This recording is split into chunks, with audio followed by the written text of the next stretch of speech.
In the heart of a lush green forest lived a happy little mouse named Monty. Every year when springtime arrived, he loved to put on his best clothes, grab his basket, and look all around for Easter eggs. But this year was different.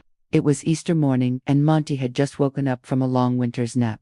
He yawned and stretched, then jumped out of bed. Today was the most wonderful day of the year. It was Easter, and all the animals in the forest would gather together to hide and seek Easter eggs. And afterwards, they would have an enormous feast. But first, Monty needed some breakfast. He went down into his kitchen and took a big bite out of a delicious cheese sandwich. Then he grabbed his basket and ran outside. The sun was shining brightly, the birds were singing merrily, and all of the other animals were scurrying about just like Monty. The Easter egg hunt was about to begin. First, he went to visit his friend Beaver. They both waved hello, and then set off together into the woods. "Ready, set, go," shouted Squirrel, diving behind a large oak tree. Moments later, she popped back out with a shiny chocolate egg in her paws. "Wow, that was quick," said Monty. "What are you waiting for?" "The Easter egg hunt has begun," she squeaked before dashing off again. Monty and Beaver looked at each other and burst out laughing. "I guess we're not the fastest anymore," said Beaver with a chuckle. Just then, a little bluebird landed on Beaver's head. "What are you two doing? Let's go find some eggs," she chirped.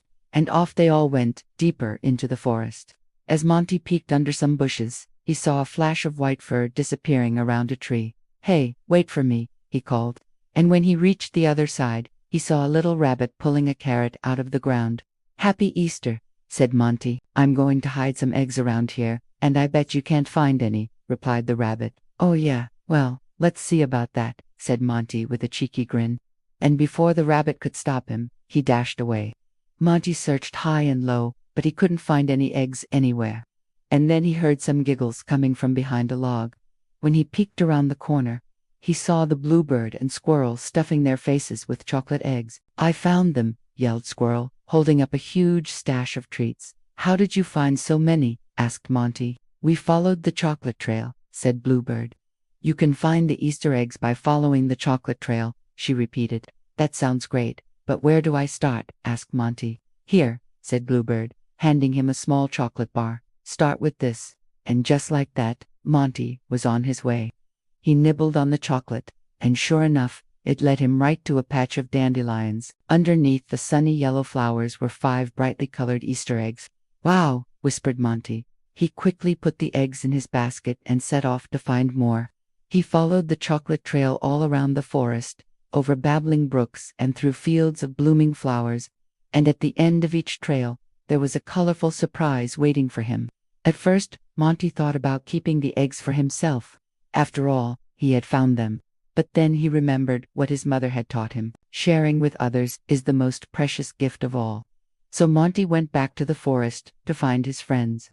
But when he got there, he saw something he never expected. All of the animals were gathered in front of a cave, and they all looked very sad.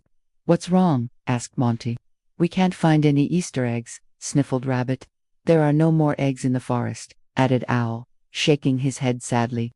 "I've never seen so few eggs on Easter," said Deer, sighing deeply. "It's no fun without eggs," mumbled Beaver, hanging his head.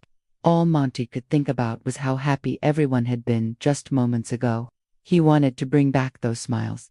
So he had an idea. He quickly emptied his basket onto the ground, and all the animals gasped in surprise. There were so many beautiful Easter eggs, more than they had ever seen before. "I found these," said Monty, blushing. "You found all of these by yourself?" asked Squirrel. "Well, actually, I followed the chocolate trail," said Monty. "A chocolate trail," repeated Deer. "That means we can find even more eggs," cried Rabbit. And with that, all the animals started running off in different directions to find more treats. Monty smiled. His plan was working. He watched as all his friends chased each other through the trees, laughing and playing, and soon the whole forest echoed with cheers and applause. Everyone was having so much fun. As the hours passed, Monty and his friends filled their baskets until they were completely full, and then they all met back at the clearing for the biggest Easter party the forest had ever seen. They played exciting games, sang funny songs, and all the little bunnies and squirrels ran around with colorful eggs.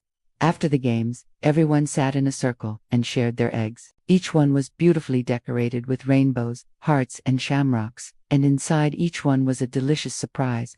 Monty felt very proud. This was the best Easter ever. But then he noticed a little chipmunk sitting alone on a nearby log. He looked very sad and he didn't seem to want to join in the fun. So Monty hopped over to the log and asked, "Why aren't you playing with us?"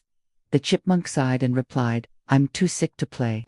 I have a terrible cold and I don't feel well at all." "Oh dear," said Monty, feeling sorry for the chipmunk. "Let's make you feel better," he said, and Monty and all of his friends brought the chipmunk back to the party. They gave him a big bowl of soup and made sure he ate lots of yummy food. Afterwards, they sang him their favorite songs and told him funny jokes until he was laughing and smiling again. "Thank you," said the chipmunk. "This has been the best Easter ever." Suddenly, Rabbit hopped over to the chipmunk and said, "Would you like to help me hide the eggs next year?" "Really?" asked the chipmunk. "Of course," said Rabbit. "Everyone is welcome to join the Easter egg hunt." And the chipmunk beamed with joy. When it was time to go home, the animals all walked together in a line. "Happy Easter, everyone," said Monty.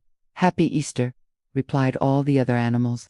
As they said their goodbyes, Monty realized that the most important part of Easter wasn't about finding the most eggs or having the biggest feast. The most special part was spending time with your friends and making them smile. Back at home, Monty emptied his basket onto the floor. There were so many eggs left, he didn't know what to do with them all. That's when he had another wonderful idea. He would take the eggs to Mrs. Hedgehog. She always looked after the baby animals while their mothers went out to forage for food. Monty knew she would love to have the eggs for the babies, and that's exactly what Monty did. He knocked on Mrs. Hedgehog's door and handed her the eggs. "Oh, my dears, what a lovely surprise," said Mrs. Hedgehog. "These will make the babies so happy." Monty beamed. It had been the best Easter ever. He had found so many eggs, made so many new friends, and helped so many animals. As he drifted off to sleep that night, Monty knew that next year's Easter would be even more fun. After all, now he knew that the true meaning of Easter was about sharing, kindness, and friendship, and he couldn't wait to celebrate with all of his woodland pals.